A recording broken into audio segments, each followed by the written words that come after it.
How is everybody doing? How is everybody?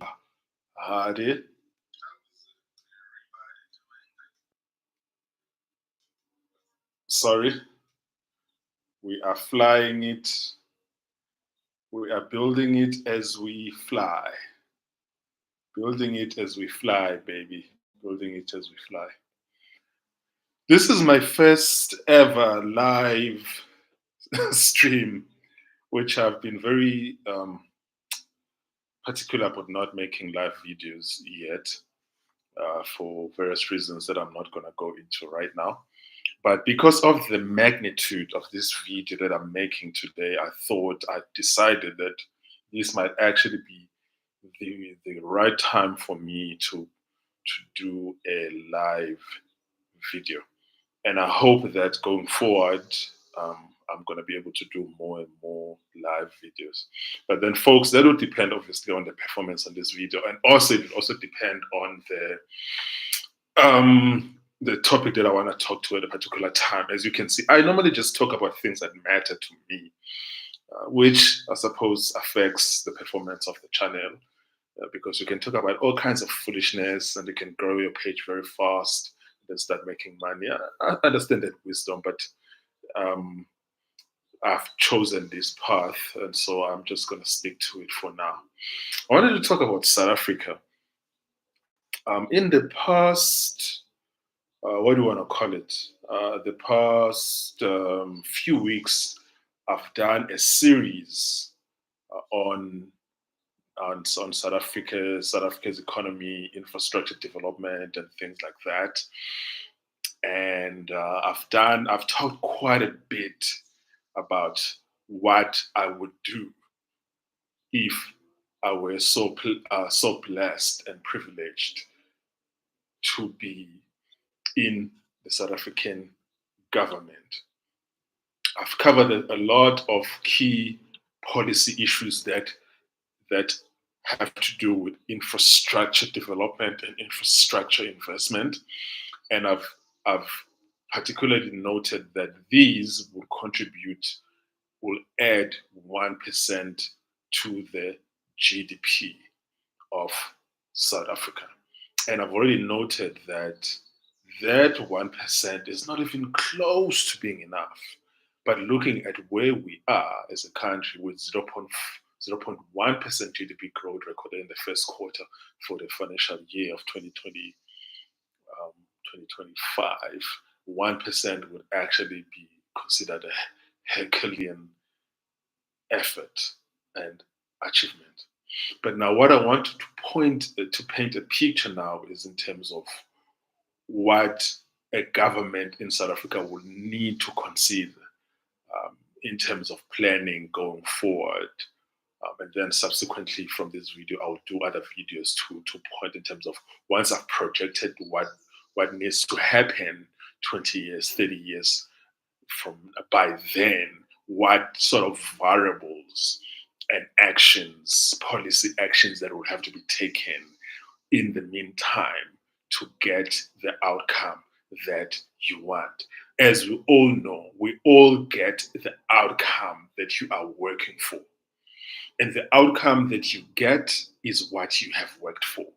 And if you don't get the outcome that you want, then it means that you have not worked for the outcome that you want. And that applies to almost all things in life, whether it's school, high school, university, work, my business, we all get the outcome that we have worked for, barring acts of God and men holding axes.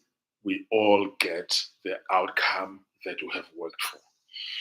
And so, with that in mind, I'll start by recapping to you in terms of what have I already covered with you folks. In the first video that I made, I covered the issue of nuclear power, the very important role of nuclear power. I discussed in terms of how many nuclear reactors we need to build, and I highlighted how that would play a significant role in supercharging the South African economy. Number two, I looked at an audacious energy project which would involve a pipeline being built from all the way from Angola to South Africa, which, depending on the direction and the route that is being chosen, going through Botswana and Zambia, or between Botswana and Namibia, that is, it could be up to 3,000 kilometers, creating thousands of jobs in Botswana and Namibia each, and thousands of jobs in Angola, and tens of thousands of jobs in South Africa. Number three, I then did a video on the issues around energy independence and the viability of so called renewable energy, and in terms of what we can do as South Africa to invest into alternative forms of energy, even as we do not rely on them right now, as they are not reliable and they are not dependable at this juncture. Number four, I did a video where I touched on investment into water infrastructure, with my focus being particularly on Johannesburg, as Johannesburg is the quote unquote the economy of South Africa. You're with me, folks? Uh, then number five, I did another video when I focused on the jobs potential of investing heavily in desalination plants. And this was a part two of discussing water infrastructure in South Africa. And I was discussing in terms of how desalination plants will become even more and more important as we move forward, as countries have become water scarce, and as also there are always competing demands for water. And in our particular instance, I would say that, for instance, I made an argument that all of our surface water and underground water that we have in my home country of South Africa is, let's just say, 80 to 90% of that water is being used for agricultural purposes. And then I said, in order for us to actually have water security, desalination plants would be very important. Have a look at this. I'm gonna link all of the links to these videos that I did so that you can watch all of them as well. And I discussed all of these issues that I was discussing also in relation to how much the number of jobs that will be created, high paying engineering jobs, high paying skilled jobs that are not necessarily engineering jobs, but skilled jobs. And then video number six, I looked at the issue of road infrastructure and bridge infrastructure. And I focused again primarily on Johannesburg, as Johannesburg is the economy of South Africa. And I did a wide-ranging discussion of the state of the bridge infrastructure in Johannesburg, with 70 to 80% of bridges in Johannesburg being in a state of disrepair, with only 15 to 20% of bridges in Johannesburg being in the state where they meet code, where they meet their engineering design codes. This is not to say that they are in a good, very good condition, or in a good condition, or even excellent condition, but to say that only 15 to 20% of bridges in Johannesburg are in a fair condition, meaning they meet the minimum requirements of meeting their design code. I discussed that in terms of what is needed there, but also with regards to the potential to create thousands of high paying engineering jobs. I then did a seventh video where I discussed railway infrastructure in South Africa in general. And again, folks, no surprise there, I focused on Gauteng, as Gauteng is, again, as you know, the economy of South Africa, and I discussed how the Heartland Network in particular, and I made some suggestions about how it need to be expanded as far as Delmas and Witbank, and maybe as far as Rustenburg, because of the amount of industrial economic activity that is happening in these two provinces of Mpumalanga and Northwest Province, with Gauteng primarily just being a financial hub of South Africa, not the industrial hub, but the provinces that we can consider as industrial hubs being Mpumalanga Province and Northwest, and the importance of connecting these two provinces with Gauteng in order to connect industry with finance services. And I discussed also how most of the rich black billionaires live in Mpumalanga and in the Northwest. I had to go through that in order to show that I have already demonstrated in several ways that I know what I am talking about. I've argued that these 7 videos that I did just covered only 1% of GDP growth that will be added into the South African economy. And I've already said that this 1% GDP growth would create 120,000 permanent jobs and another 300,000 in direct jobs. And with the recent past having economic growth or GDP growth ranging between 0.1% to 0.4% growth in the past 4 to 5 years, a 1% to 1.4% economic growth would actually constitute a 50% increase year to year. This is to say, if you just do these things that are proposed in these 7 videos, you would add 120,000 permanent jobs, 300,000 indirect jobs. That is 420,000 in the total number of jobs, and you would increase the economic growth increase would be 50 to 90% year on year, which must not be confused as to say that the economy that the economy grew by 50%. This is to say that the rate of increase itself increased by 50 to 90%, if that makes sense. If you don't understand that, just drop a comment below.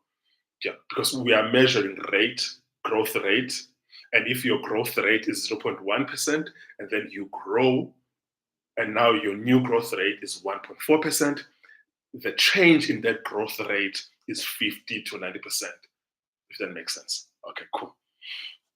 So now what I intend to do in this video is to say, if we stand here in 2025 as South Africans, wherever we are in the world, whether you are in New Zealand, Australia, wherever you are, and we are dreaming together and we're saying, where do we want to see the country 20 to 30 years from now in terms of the size of the economy? I would say currently the economy of South Africa is around $418 billion.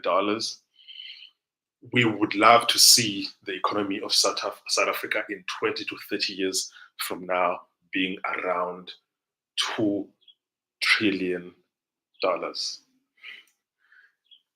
That would mean that initially I had thought that, listen, we can get to $2 trillion in 5 to 10 years. But then when I was doing my projections, calculations on the spreadsheet, different models, I realized that growing the economy from where it is to $418 billion to $2 trillion in 5 to 10 years would mean that the economy is growing at 17% every year for 10 years straight. And that is just not something that is reasonable. So, because we need to have reasonable projections and realistic projections.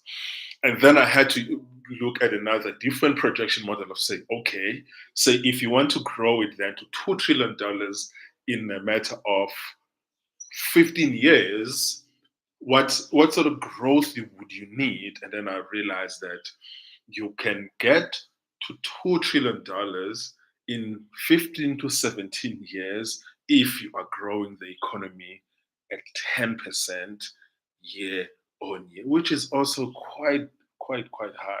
I don't think that there's any economy in the world in the past 20 years that has been able to grow at 10% year on year for even 5 years in a row. Like, I think China has been able to do 10% growth, oh, 1 year here, 1 year there. So expectations of growing at 10% for 15 to 16 years straight are just unrealistic. So then I looked at another different model, which then says, okay, let's get to $2 trillion of the size of the economy in 20 years. And that would actually mean that we would be growing at 6% economic growth year on year, and we would still not get to $2 trillion. This is to say that this is very, very difficult. This is a very, very difficult goal that we have. If we are growing at 6% year on year, we would, after 20 years of doing that without dipping, which already is actually quite incredible and quite impressive, and looking in terms of the historical evidence of what South Africa has done in the past, some might even argue that it's impossible because, like, if you haven't even been able to grow at 4%, like, or even 3% or 2% in the past couple of years, then how are you going to grow at 6% consistently year on year for 20 years plus? But we will need more than 20 years, which is why the title of the video says the vision for South Africa for the next 20 to 30 years.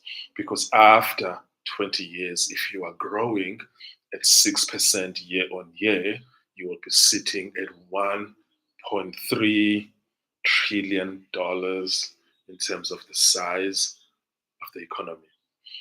And no matter how you look at that, that is quite an impressive feat, actually, looking in terms of all the issues that we are dealing with as South Africa, looking at everything that we have been dealing with in the past 5 to 10 years.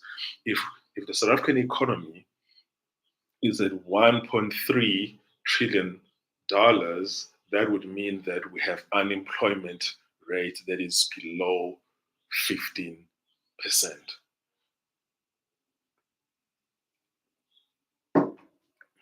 But now, with that said, I would just like to see if you're looking at that 6% projection, how long would it take to get to 2 trillion?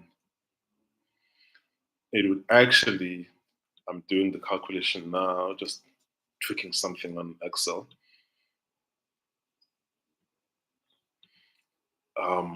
That will take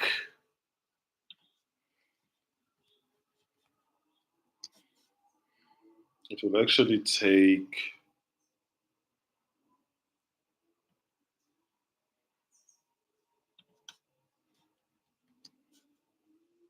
how many years?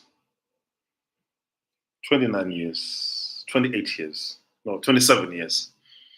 27 years, if we're growing at 6% year on year, we can actually get to $2 trillion. Then the next question then becomes, how do we do these things? And I would really not right now want to go into that, but that is very, very, very, very important. I would really not to be able to get into right now. But what I wanted to discuss at this particular juncture is to say that the economy of South Africa being at $400 billion, $418 billion currently, if South Africa were a state, a US state, for instance, it would rank as number 23 among the US states, meaning that it has a GDP size that is smaller than Missouri and larger than Connecticut, which is, yeah, it's quite small. That is to say that there are 22 individual US states which currently have an individual GDP that is larger than that of South Africa. And that if South Africa were a city in the United States, it would be number 14 currently among the American cities according to GDP size. It has a GDP that is smaller than San Jose in California, but larger than Phoenix, Arizona.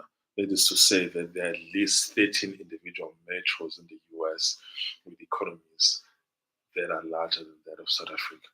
So this is to say that the South African economy right now is so small that, I mean, it's smaller than New York City, it's smaller than Los Angeles, it's smaller than Chicago, um, Houston. Those are just the top four.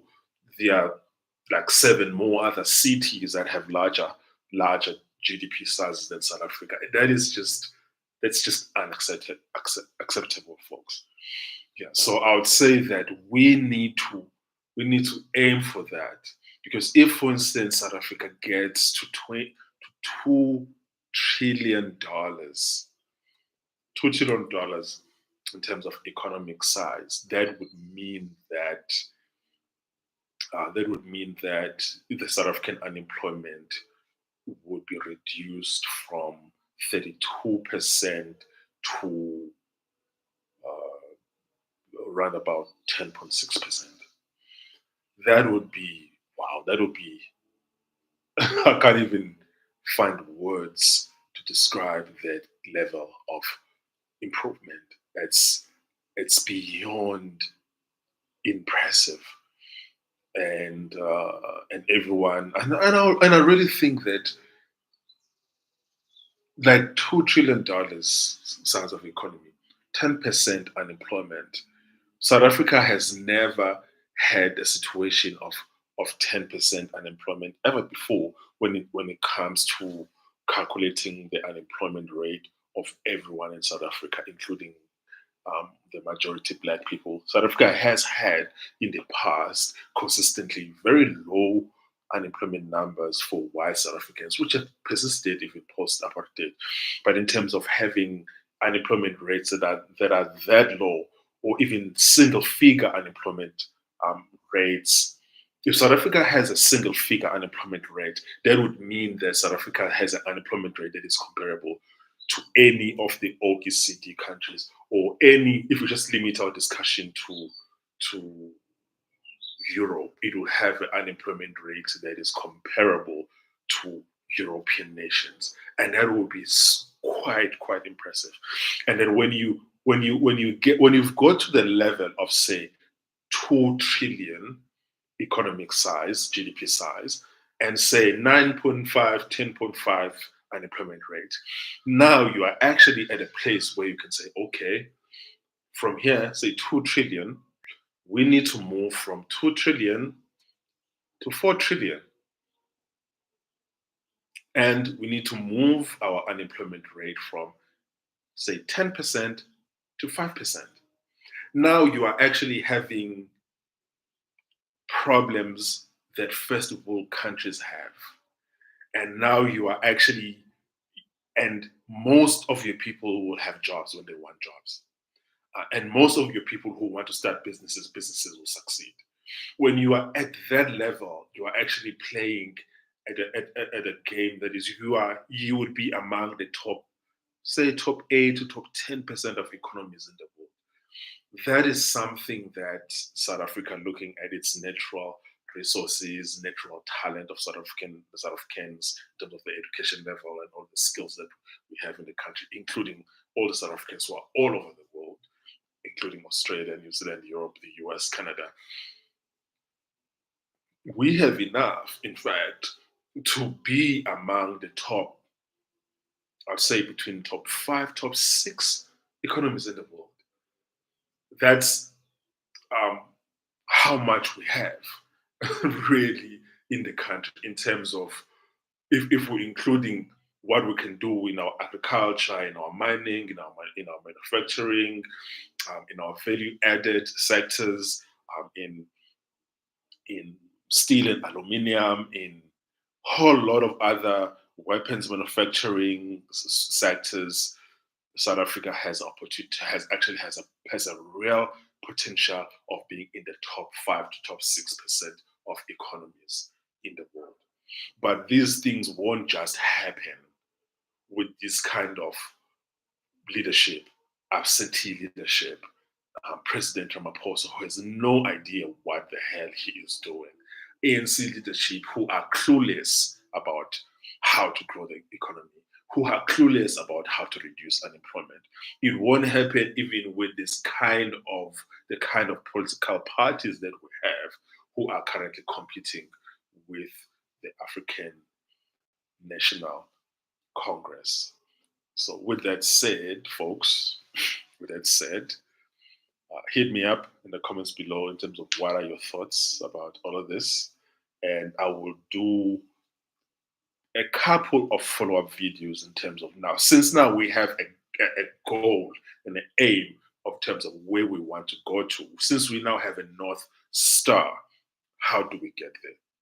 What are the matrices, variables, policy, actions, government intervention, private sector role that will have to be done in order for us to get to this particular goal? I'll see you folks on the next one. Till then, peace.